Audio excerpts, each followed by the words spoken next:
السلام عليكم ورحمة الله.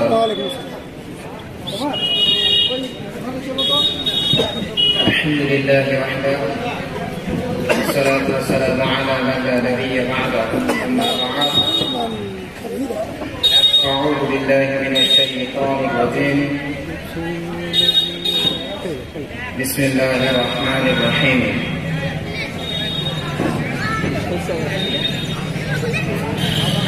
ولا تشتروا بآياتي ثمنا قليلا. الآية.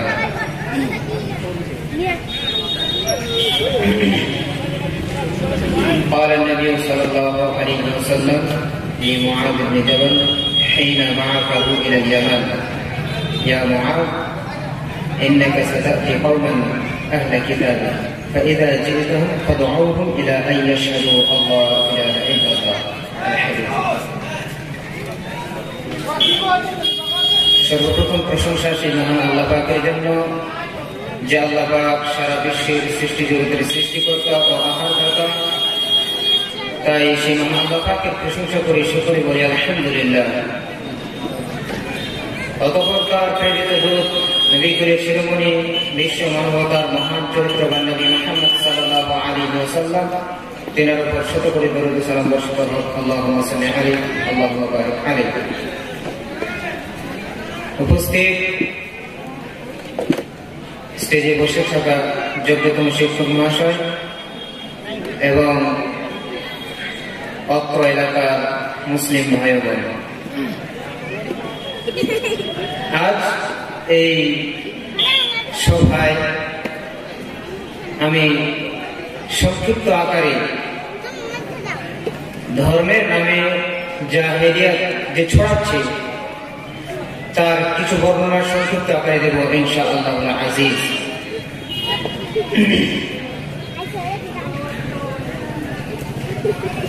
আমাদেরকে জানতে হবে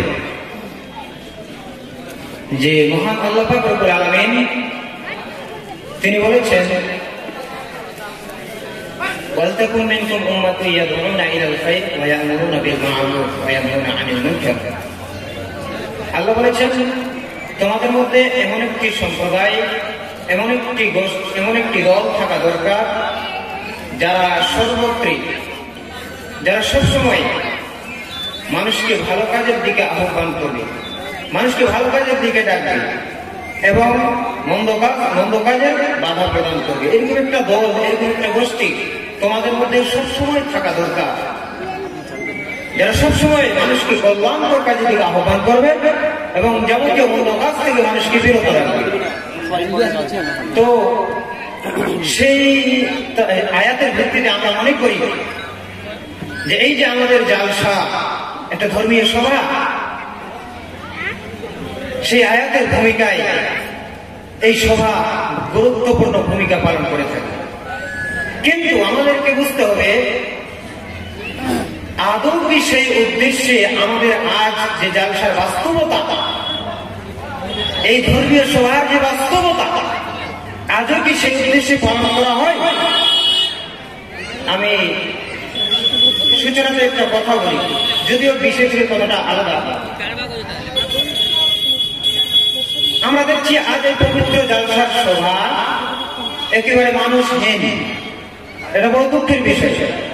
অথচ আল্লাহ বলছেন যে ইন্নামাল মুমিনুনা আল্লাযীনা ইযা যুকিরাল্লাহ ওয়াজিলাত কুলুবুহুম ওয়া ইযা তুলিয়াত আলাইহিম আয়াতুহু যাদাতুহুম ঈমানা। আমি একটু বিষয় থেকে সরে এসেছি, খুব গুরুত্বপূর্ণ কথা।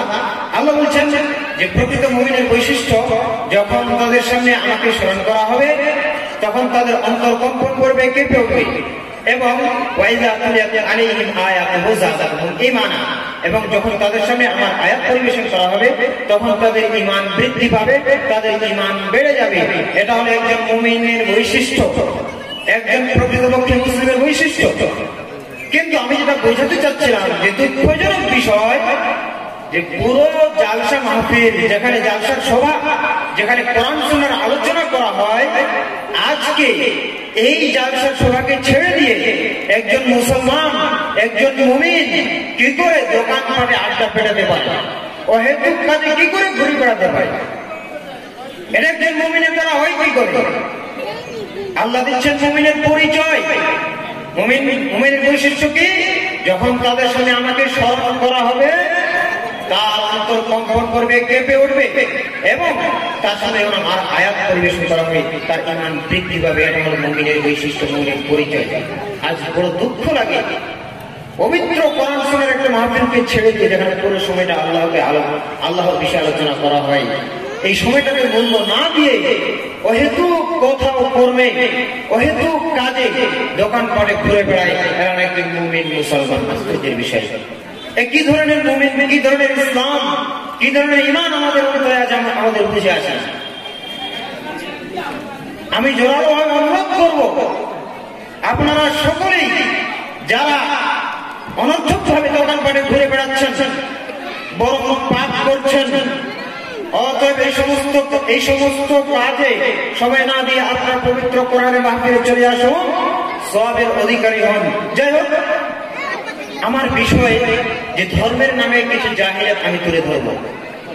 তো আমরা আলোচনা করছিলাম যে এই যে জালসা মাহফিল, এটা একটা আমাদের ধর্ম প্রচারের বড় মাধ্যম, কিন্তু আদৌ কি সেই উদ্দেশ্য এই জালসার নামে কি বাস্তবায়ন হচ্ছে? আজ বর্তমান যুগে আমরা যেটা লক্ষ্য করতে পারছি, দেখেন খুব ভালোভাবে শুনবেন, প্রত্যেকটা জালসার হ্যান্ডবিলে লেখা থাকে, প্রত্যেকটা জালসার হ্যান্ডবিলে লেখা থাকে যে আমরা আজ আমাদের সমাজ বিভিন্ন পাপের সঙ্গে জড়িত, আল্লাহ এবং তার রাসূলের দিন থেকে অনেক দূরে সরে গেছে। খুব মনোযোগ সহকারে শুনবেন, গুরুত্বপূর্ণ আলোচনা। প্রত্যেকটা হ্যান্ডবিলে কিন্তু লেখা থাকে কেন জালসা, এই জালসার উদ্দেশ্যটা কি? উদ্দেশ্য হচ্ছে কি যে আমাদের মুসলিম সমাজ আজ কি হয়েছে, আল্লাহ এবং তার রাসূলের দিন থেকে অনেক দূরে সরে গেছে, তাদের মধ্যে ইসলাম খুঁজে পাওয়া যায় না, তারা বিভিন্ন ভাবে জাহিলিয়াতের সাথে জড়িত হয়ে গেছে। তো তার ফলে তার জন্য যাতে করে আমাদের সমাজ আজ এই যাবতীয় জাহিলিয়াত থেকে ফিরে আসে এবং ইসলামকে নিজ জীবনের সঙ্গে বাস্তবায়ন করি, তার জন্য আমরা একটা ধর্মীয় সভা অনুষ্ঠান করেছি। খুব ভালো কথা, কিন্তু আদৌ কি সেই উদ্দেশ্য নিয়ে এই জালসা অনুষ্ঠিত হয়? তার প্রকাশ্য বিপরীত আমরা জালসাতে দেখতে পাই, প্রকাশ্য বিপরীত। কি করে? খুব ভালোভাবে শুনবেন। প্রত্যেকটা জালসার কমিটি, প্রত্যেকটা জালসার কর্তৃপক্ষ, তারা যখন জালসা করে, ধর্মীয় অনুষ্ঠান করে, তারা সবাই তাদের কমিটিকে নিয়ে আলোচনা করে। কি আলোচনা? যে আমাদের অতিথি আপ্যায়নের কোন রকমের যেন কমতি না থাকে, আমাদের বক্তব্যের আপ্যায়নের কোন রকমের যেন কমতি না থাকে, আমাদের যাতায়াতের রাস্তায় যেন কোনো গোলমাল না থাকে, আমাদের বিভিন্ন রকমের পরিবেশ যেন খুব ভালোভাবে হয়। কিন্তু দুঃখজনক বিষয়, খুব লক্ষ্য করবেন, গুরুত্বপূর্ণ কথা, কোন জালসার কমিটিকে এই আলোচনা করে যে কোন নারী পুরুষ যেন অবৈধভাবে মিলিত হতে না পারে, কোন নারী পুরুষ যেন অবৈধভাবে ঘোরাফেরা করতে না পারে, কোন জালসার কমিটিকে এটা আলোচনা করে আমরা একটু ভাবার চিন্তা করি না কেন? অথচ আমরা করছি ইসলামিক সভা, সামাজিক জাহিলিয়াত দূর করার জন্য, অথচ এই জালসাতে প্রকাশ্য জাহিলিয়াত চলছে। যেমন ভাবে হিন্দুদের মেলায় প্রকাশ্য জাহিলিয়াত আমরা দেখতে পাই, নারী পুরুষের অবাধ মেলামেশা, হারাম মেলামেশা প্রকাশ্য ভাবে চলে। আজ তার বাস্তব প্রমাণ আজ আমরা ধর্মের নামে, ইসলামের নামে আজ আমরা জালসা দেখতে পাচ্ছি। এটা বড় দুঃখজনক বিষয়, খুব দুঃখ লাগে। যেখানে ইসলামের সভা করি আমরা জাহিলিয়াতকে ছুঁয়ে ফেলার জন্য, জাহিলিয়াতকে লাথি মারার জন্য, জাহিলিয়াতকে দূর করার জন্য সমাজ থেকে, কিন্তু এই সভার নামে কত যে জাহিলিয়াত হয়, আল্লাহু আকবার, আল্লাহ। আশ্চর্যের বিষয়, খুবই দুঃখজনক বিষয়। তাহলে আমরা কি করছি? আমাদেরকে ভাবতে হবে শুধুমাত্র আল্লাহর দিনকে নিয়ে হাসি ঠাট্টা করা ছাড়া, খেল তামাশা করা ছাড়া আর কিছু করি না। কারণ আমাদের যারা আমরা কর্তৃপক্ষ, যারা আমরা জালসার কমিটি, আমাদের উচিত ছিল আমরা যেমন ভাবে পরামর্শ করেছিলাম, যেমন ভাবে একে অপর দায়িত্ব নেওয়ার সময় কথা বলেছিলাম যে কোন রকমের অতিথি আপ্যায়নের যেন ঘাটতি না হয়, কোন রকমের বক্তাদের আপ্যায়নের যেন ঘাটতি না হয়, ওই আলোচনায় আমাদের মূল টপিক হওয়া উচিত ছিল যে কোন রকমের যেন নারী পুরুষের অবাধ মেলামেশা কোনো জায়গায় যেন না হতে পারে, এটা হওয়া উচিত ছিল, কিন্তু এটা হয় না। অথচ করে ইসলামিক সভা এই ফাঁকি কাকে দিতে চান? আশ্চর্যের বিষয়, বড় দুঃখ লাগে। এরকম জাহিলিয়াত প্রকাশ্য আমরা সমাজে দেখতে পাই। জাল সারনা জাতি কোথায় চলে গেছে? শুধু তাই নয়, এই যে আমাদের সমাজের যে এই অবস্থা, এই যে কারণ, এই যে আমাদের অবস্থা যার সাথে দেখতে পাচ্ছি, এর পিছনে একটা বড় কারণ রয়েছে। বড় কারণ রয়েছে কি? এর কারণ হচ্ছে আজ আমাদের সমাজে জালসার যারা বক্তা, খুব ভালোভাবে শুনবেন, এর কারণ হচ্ছে আজ আমাদের এই জালসার বক্তারা। শোনা যায় নাকি?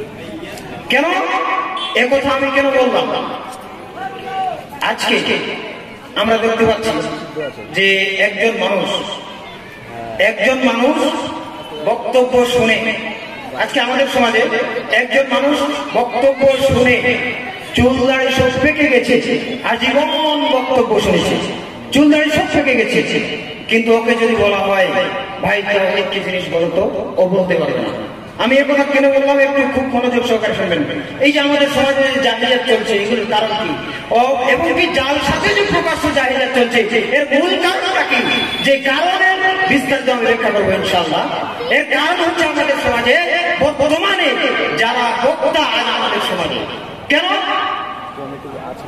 আজকে যারা বক্তা, আজকে যারা আমাদের শ্রোতা, যারা বিগত 50 বছর 60 বছর ধরে বক্তব্য শুনে শুনে চুল দাড়ি সব পেকে গেছে, সাদা হয়ে গেছে, তো আজকে যদি তাদেরকে জিজ্ঞেস করা হয় ভাই বলো তো তাওহীদ কি জিনিস, ও বলতে পারবে না। তাওহীদ কি জিনিস ও বলতে পারবে না, অথচ বক্তব্য শুনে শুনে চুল দাড়ি সব পেকে গেছে। এর কারণটা কি বলেন তো? অথচ ইসলামের মূল ভিত্তি হচ্ছে তাওহীদ। আল্লাহর নবী মুহাম্মদ সাল্লাল্লাহু আলাইহি ওয়াসাল্লাম তিনি যখন মুআয রাদিয়াল্লাহু তাআলা আনহুকে ইয়ামানে পাঠালেন আহলে কিতাবদের নিকটে দাওয়াত দিতে, তো আল্লাহর রাসূল মুআয রাদিয়াল্লাহু তাআলা আনহু বলেছেন যে মুআয, ইয়া মুআয ইন্নাকা সাতাতি কওমান আহলে কিতাবিন ফাইযা জিতাহুম ফাদউহুম ইলা ইয়াশহাদু আল্লা ইলাহা ইল্লাল্লাহ। মুআয তুমি যাচ্ছ আহলে কিতাবদের নিকটে, তোমার সর্বপ্রথম তাদের নিকটে যে দাওয়াতের টপিক হবে, তোমার তাদের নিকটে যে দাওয়াতের বিষয় হবে, সেটা হচ্ছে কি যে আল্লাহ ছাড়া আর কোনো মাবুদ নেই। তো আমি যেটা আলোচনা করছিলাম, দেখেন ইসলামের মূল ভিত্তি হচ্ছে তাওহীদ। তাওহীদ ব্যতীত কোন ব্যক্তি লক্ষ কোটি যদি জালসা করে আর বিপুল পরিমাণে তাওহীদের যদি কোনো ধারণা না থাকে, ওই মুসলমানের 5 পয়সা আপনার কাছে থাকবে না, কষ্টিটা হবে। তো কেন কথা আমি বললাম যে ওই যে আমাদের যারা বাপ দাদা বক্তব্য শুনে শুনে চুল দাড়ি পেকে গেছে, তো তাদেরকে যদি বলা হয় তাওহীদ কি জিনিস, বলতে পারবে না। কারণ জিন্দেগিতে কোনোদিন এই জালসার সবাই তাওহীদ সম্পর্কে আলোচনা শোনেনি, এবং কি এর কারণ কি বক্তা নিজে জানে না তাওহীদ কি জিনিস। আর যেটা আমি বলছিলাম, এই যে ধর্মের যে জাহিলিয়াত এবং কি জালসার যে জাহিলিয়াত, এর মূল কারণ হচ্ছে আমাদের জালসার প্রধান বক্তা এমন ভাবে বক্তাদের নাম দিয়ে থাকে যারা ইসলাম সম্পর্কে কোনো জ্ঞানই আছে, কোনো ধারণাই রাখে না। কোথায় ইসলাম আর এদের মাপকাঠি আমাদের আজ কোথায় চলে গেছে? এবং প্রকাশ্যে জাল সামগ্রী জাহিলিয়াত চলতে পারে, নারী পুরুষের অবাধ মেলামেশা কি চলতে পারে? পশ্চিমকালে চলতে পারে না। কেন? ওই যারা বক্তা তারা কোনোদিন আমাদের সমাজে আলোচনা করেনি ইসলামের যে বিধিবিধান রয়েছে তার ক্ষতি এবং লাভের বিষয়ে। একজন নারী পুরুষের অবাধ মেলামেশা হলে তার ক্ষতি কি, এ সম্পর্কে আলোচনা করেনি। কারণ বক্তা নিজেও জানে না। ওই কেসা কাহিনী বলে, গল্প গুজব বলে, মিথ্যা ঘটনা কাহিনী বলে সময় পার করে দিয়েছে। আর ওই সমস্ত কথা কাহিনী শুনে আমাদের মন পাগল হয়ে যায়, আমাদের মন ব্যাকুল হয়ে যায়, যার ভয়ঙ্কর রূপ আজ আমাদের সমাজে আজ আমরা দেখতে পাচ্ছি। কত বড় বড় ইসলামিক পণ্ডিত রয়েছে, কত বড় বড় ইসলামিক জ্ঞানী ব্যক্তি রয়েছে যারা কোরআন সুন্নাহর গভীর জ্ঞান রাখে, তাদেরকে আজ আমরা ঘরে বসে রেখেছি। আর যারা ইসলামের কোনো কিছুই জানে না তাদেরকে যারা আমরা প্রধান বক্তা হিসেবে নাম করে দিয়ে থাকি, অথচ তারা আজ আমাদের জনসম্মুখে বক্তব্য দিয়ে রাখে। এই জাতি কি করে ইসলামের নীতি, ইসলামের বিধান, ইসলামের বাস্তবতা কি করে বুঝতে পারবে? কি করে ইসলামের বাস্তবতা বুঝতে পারবে? আজ বড় দুঃখের বিষয়, বড় দুঃখের বিষয়। তো এর মূল কারণ আমরাই আমাদের সমাজকে এরকম ভয়ঙ্কর পরিস্থিতি নিয়ে এসেছি, ভয়ঙ্কর দিকে একটু এসেছি, যার ফলাফল আজ আমরা দেখতে পাচ্ছি। কারণ আমি যে কথাটা বললাম তাওহীদ কি জিনিস, ওই দাদাকে যদি বলা হয় যে পীরের কোনো ক্ষমতা রয়েছে, তার ধারণা এটা আল্লাহ ছাড়া অন্য কেউ কোনো কিছু করতে পারে, তার ধারণা এটা। অথচ জালসা শুনে চুলদারি সব সাদা হয়ে গেছে, অথচ তাওহীদ সম্পর্কে কোনো ধারণাই নেই। যার ফলে ভয়ঙ্কর প্রভাব আমাদের সমাজে আমরা দেখতে পাচ্ছি। এই যে সমাজে মানুষ জানে না যে বিড়ি খাওয়া হারাম, প্রকাশ্যভাবে খাচ্ছে, মানুষ জানে না যে পাপের কাজ।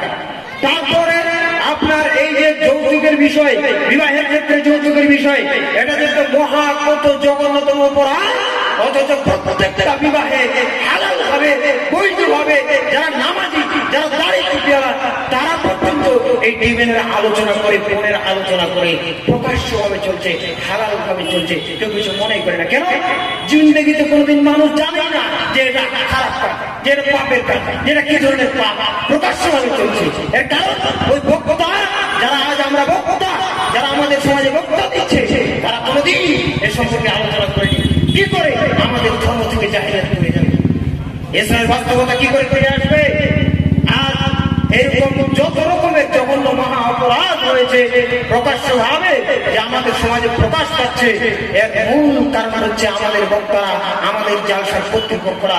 আমাদেরকে সোচ্চার হতে হবে, আমাদেরকে সাবধান হতে হবে। এইরকম করার করে আমরা কিন্তু একটা কিসের প্রমাণ দিচ্ছি?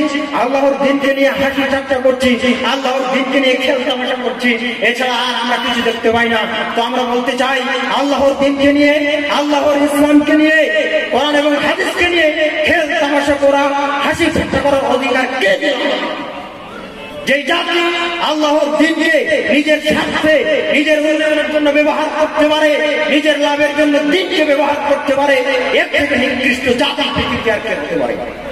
অথচ দাবি করি মুসলিম জাতি, দাবি করে নিয়ে গিয়ে ইমানদার, কিন্তু এই ইমানের ভিতরে কত রকমের যে জাহিলিয়াত, কত রকমের যে ষড়যন্ত্র, কত রকমের যে ভ্রান্ত ধারণা আমাদের ভিতরে খেলছে, আমরা নিজেও গুরুত্ব দিতে পারছি না, নিজেও বুঝতে পারছি না। তো যাই হোক, সর্বশেষে আল্লাহর কাছে দোয়া করি, আল্লাহ তুমি আমাদের সকলকে এইরকম ভয়ঙ্কর পরিস্থিতি থেকে আমাদের সকলকে তুমি রক্ষা করো, এবং আমাদের জালসা মাহফিলে ওই সমস্ত বক্তাদের তুমি নিয়ে আসো যারা কোরআন সুন্নাহর সঠিক জ্ঞান রাখে, যারা কোরআন সুন্নাহর সঠিক জ্ঞান রাখে, যারা সঠিক ইসলাম আমাদের সমাজে তুলে দিতে পারবে। আল্লাহ তুমি তাদেরকে দিয়ে আমাদের এই দিন ইসলামের খেদমত করো। আমরা সকলে বলি আল্লাহুম্মা আমিন। এ বলে আমার বক্তব্য এখানে শেষ করলাম। আসসালামু আলাইকুম ওয়া রাহমাতুল্লাহ।